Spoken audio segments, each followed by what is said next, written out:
बायको म्हणजे बायकोच. बायको आणि नवरा रेस्टॉरंटमध्ये गेले. नवऱ्याने बियर मागवली आणि काय, बायको घाबरली ना बाटली बघून. म्हणाली, तुम्ही एवढी अख्खी पिणार की काय? नवऱ्याला गहीवरून आलं आणि बियर कॅन्सल करून क्वार्टर मागवली. बायको खुश झाली.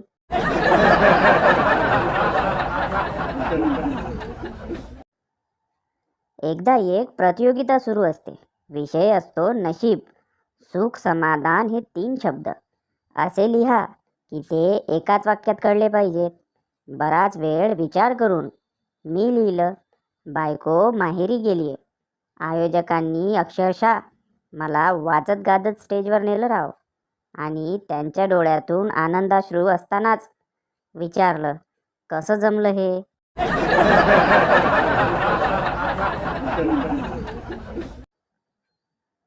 मैत्रीण, आज माझ्या नवऱ्याने चुकून पॅरासिटामोलची गोळी खाल्ली. आता काय करू? दुसरी मैत्रीण, दे त्याला आता ताप. उगाच गोळी कशाला वाया घालवायची?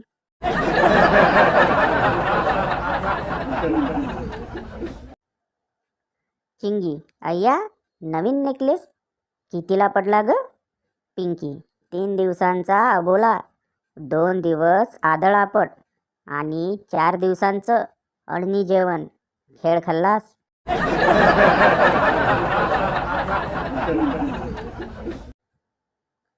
तिने त्याला व्हॉट्सॲप, फेसबुकवर ब्लॉक केलं, तरी त्याने हार मानली नाही. गुगल पेवर मेसेज केला, जेवलीस का?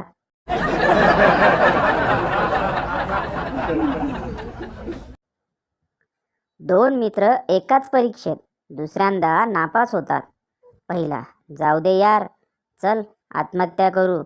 दुसरा, येडाबिडा झालास की काय? पुढच्या जन्मी परत बालवाडीपासून स्टार्ट करावं लागल.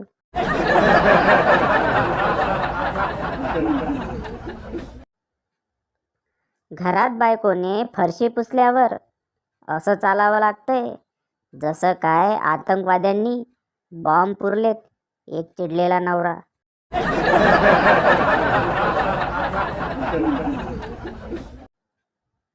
संता, यार, अमिताभ दारू न पिता सुद्धा किती हुबेहूब दारुड्यासारखी ॲक्टिंग करतो ना?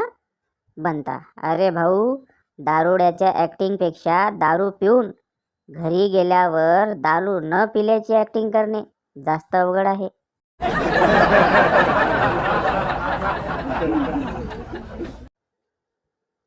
मी, पिल्लू, काय करत आहेस? ती, कपडे काढत आहे.